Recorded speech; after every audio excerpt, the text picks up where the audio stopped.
pagtanda di natin maihinto, kaya sa Camarines Sur tayo ay magtungo. At balang araw aalalahanin natin lahat to, kaya tara, pasyal tayo. 2024, pangalawang punta namin sa Bicol. Tungo nga pala namin ay sa Pili na kanilang capital. Umalis kami alas 8, nakarating kami alas 6. Makabalik lang dito, pagod at puyat ay tiniis. 10 oras na biyahe ay parang napakabilis. Di namin namalayan, sumikat na pala ang araw, promise.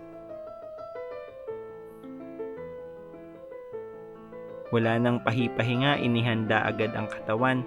Puntahan naman daw namin ang bukid, kami inyong samahan. Konting lakad, mga 4,000 hours mula sa aming tinuluyan. Kabukiran naman ang aming dinaanan. Ayan, ako'y iniwan na kaka-video ng lugar. Hirap pa naman maglakad pagkat dito'y di familiar. Ang masarap dito sa bukid ay magkantahan kasama ang gitar, habang sa gabi nanonood ng mga star.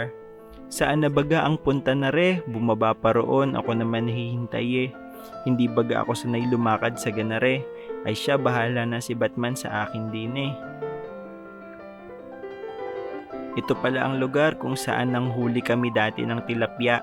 Ngayon buko naman ng akyatin pero hindi ako ang taya. Si Tito Betong ang umakyat, siya na ang nagparaya.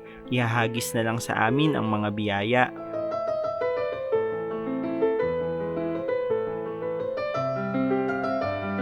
Hindi namin nasalo, tinamaan ng mais. Yari kami nito sa nagtanim, promise. Yain na at pagsalo ay di namin na-practice. Pero tingnan nyo, sabaw nito'y di naaabuti ng panis.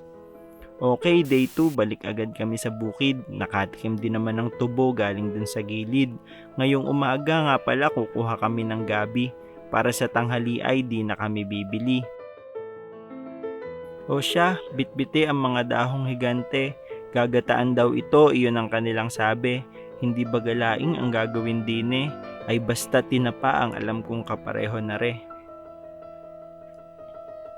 Habang sila ay abala sa pagluluto ng laing, kami naman ay pupunta dito sa aming hinihiling. Kay San Padre Pio nakapangalan itong ilog na aming bibisitahin, pero souvenir muna ang inunang bilhin.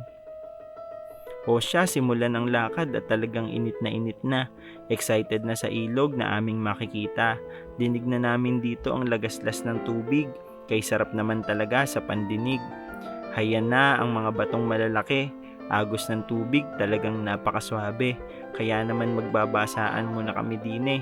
Susulitin na ang oras, minsan lang naman are. Kami parang mga basang sisiw na nasa tabi. Kaya naman maya-maya pa'y umahon na rin kami. Simula na raw maglakad para di abutin ng gabi. At baka luto na rin yung ulam naming gabi. Pero hindi mawawala ang picture syempre ni na Tito Betong at Tita Janet na kasama namin din eh.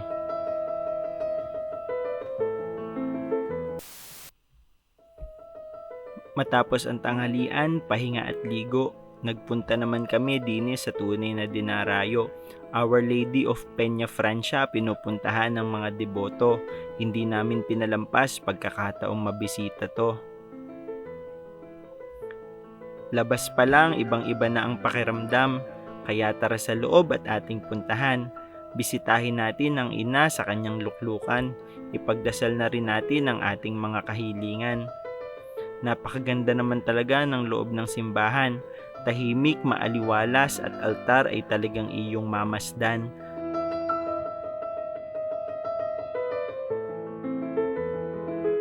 Tara na din sa taas, ang ina ay ating puntahan. Basta sa pag-akyat ay magdahan-dahan.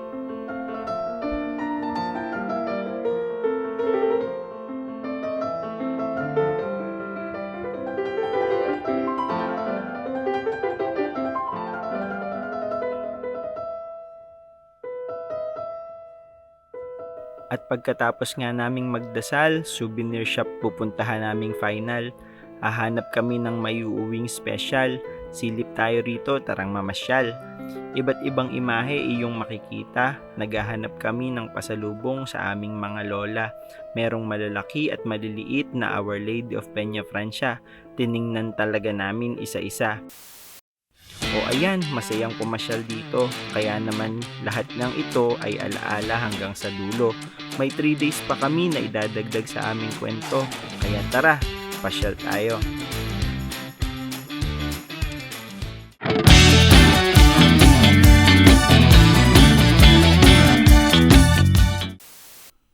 Ang pagtanda di natin maihinto, kaya sa Kagsawa Ruins tayo ay magtungo. At balang araw aalalahanin natin lahat to. Kaya tara, pasyal tayo. Sinimulan namin ang aming mahabang biyahe sa isang umagahan, kaya sarap naman talagang kumain sa tabi ng daan. Pagtapos di namin alam ang ganda ng aming pupuntahan, excited kami sa aming madadatnan.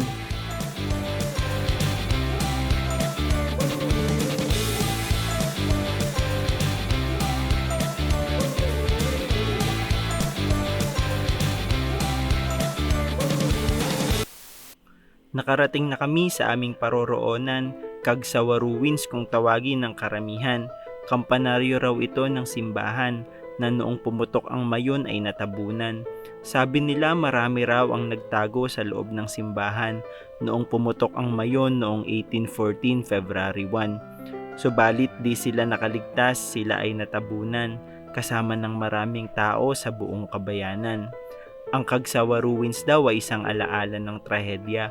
Sagisag naman ng katatagan ng mga Bicolano sa kabilang banda. Ngayon isang tourist spot na ang makikita. Taon-taon dinarayo ng madla.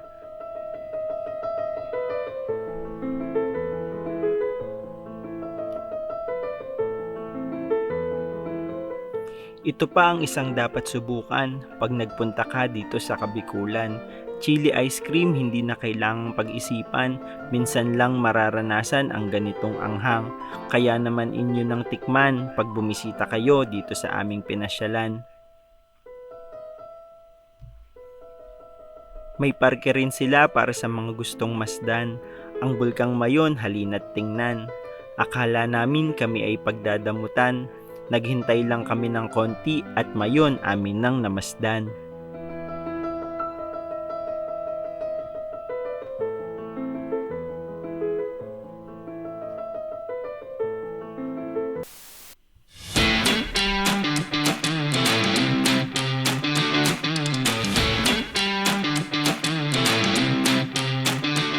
Kagsawa Ruins, masayang pumasyal dito.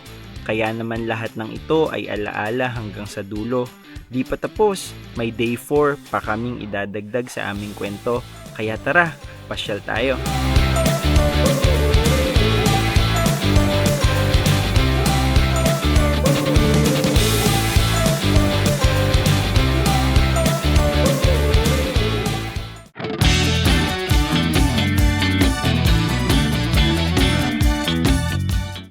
Ang pagtanda di natin maihihinto, kaya sa karamuan tayo ay magtungo. At balang araw aalalahanin natin lahat to, kaya tara, pasyal tayo. Ang ride na ito walang mamahaling resort na pupuntahan. Ang gusto lang namin i-enjoy ang kalikasan. Kaya eto aming pinagmasdan, ganda ng kabundukan at karagatan. Huminto kami sa gilid ng dagat para mag-agahan. Bawat subo makapigil hiningang ganda ang siya naming ulam. Wala nito sa amin at bihira lang maranasan, kaya lulubusin na ang pagtitig sa karagatan. Tunay nga namang ang ganda ng aming karanasan dito sa biyahe papuntang Karamuan. 6 na oras na biyahe, sumakit na ang aming balakang. Sulit naman sa ganda ang aming namasdan. Kapag talaga sarili nyo ang biyahe at sasakyan, masusulit nyo ang oras, kwentuhan at tawanan. Hindi kailangang magmadali sa bawat pupuntahan. Sulitin na, ito nga naman ay minsan lamang. Ang buhay raw ay parang pamamasyal naman. Hindi mo masusulit kung hindi paghahandaan. Pero ang mas mahalaga ay enjoy mo lang ang kapaligiran. Kasi baka sa susunod, di na ganyan ang iyong mabalikan. O siya, nandito na kami sa Barangay San Vicente. Dulo na yata ito ng daigdig eh. Salamat po sa nagpatuloy at nagpakain ng libre. Meron pa silang manok na talented na tutulog sa alambre. Kain muna ng tinapay habang pinapanood ang alon. Napagod man sa biyahe, mga moments na ganito naman ang aming ibabaon. Tara na sa susunod nating destinasyon. Pupuntahan si Papu sa itaas ng bundok doon. Di namin alam kung anong adventure ang meron papunta sa taas, pero nararamdaman kong kailangan dito ng maraming lakas. Sabi kasi ay bundok ang aakyatin. Yari ako nito, sa mataas ako pa naman ay matatakutin. Sa pagkakataong ito, nasa gitna na kami ng gubat. Sa ganda ay makakalimutan mo talaga ang lahat. Dito kapag napagod ka, mauupo ka na lang sa malalaking ugat, o kaya kung di na talaga kaya, ikaw naman ay magpapabuhat. Malapit na kami sa burol na aakyatin. Di ko na video at sa kaba ako'y parang aatakihin. Hirap na hirap akong umakyat, kay Sunshine naman ay basic na lang din. Dibdib ko'y kumakaba, pwede nyo na ba akong sunduin? Pagdating sa taas, kita mo na ang lahat. Akala ko'y si San Pedro na ang aking mamamalas. Pero parang langit nga naman, kita mo na ang kagubatan at dagat. Mula dito sa taas, langit ang diretsyo kapag ikaw ay nadulas. O siya, bababa na kami, ako ay gapang na. Nakakakaba kaya? Sunshine naman, ako'y tinatawanan pa. Oo, alam ko, ikaw rin nakikitawa na. Tungkod na ang dala ko at ako'y nakapaa na. Magarang umakyat, madungis na kababa. Pero karanasan na may di ko maipagkakaila. Halo-halong kaba, excitement at saya. Ang pinakamasaya, ang ngiti ni Sunshine ang makita. O ayan, kami ay nakababa na. Balik kami din sa dagat at susulitin na. Pati mga magagandang shell ay aming idadamay na. Kaya din sa tabing dagat maglakad tayo, tara. Isang barangay sa Karamuan, masayang pumasyal dito. Kaya naman lahat ng ito ay alaala hanggang sa dulo. Di pa tapos, may day 5 pa kaming idadagdag sa aming kwento. Kaya tara, pasyal tayo.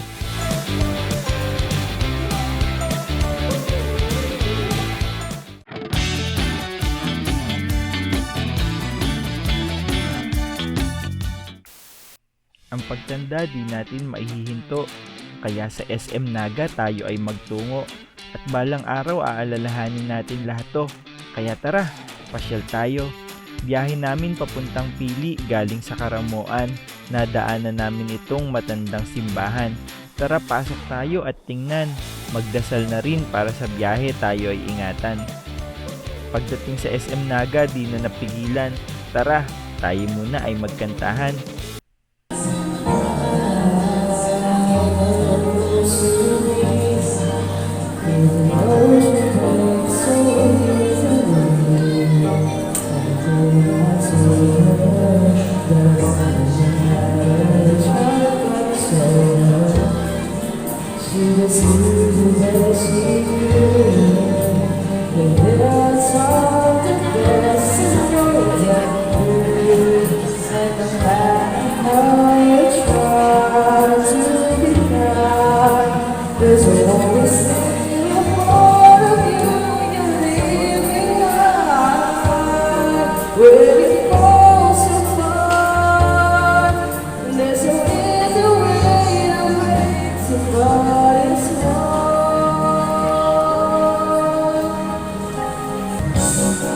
You've got a daydream, you feel like a good child, but realize you never was yourself.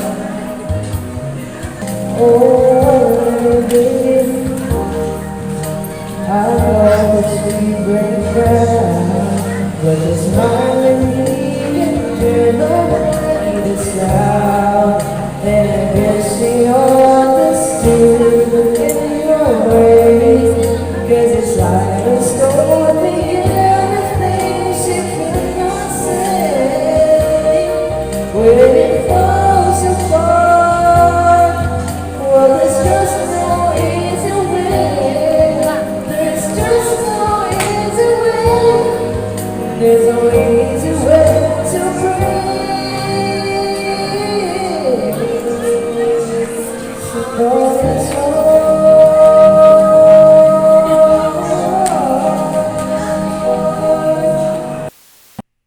O siya, ang pamamasyal namin sa Bicol talagang itinodo.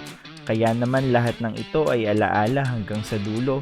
Saan pa kaya magandang pumunta para maidagdag sa aming kwento? Tara, pasyal tayo.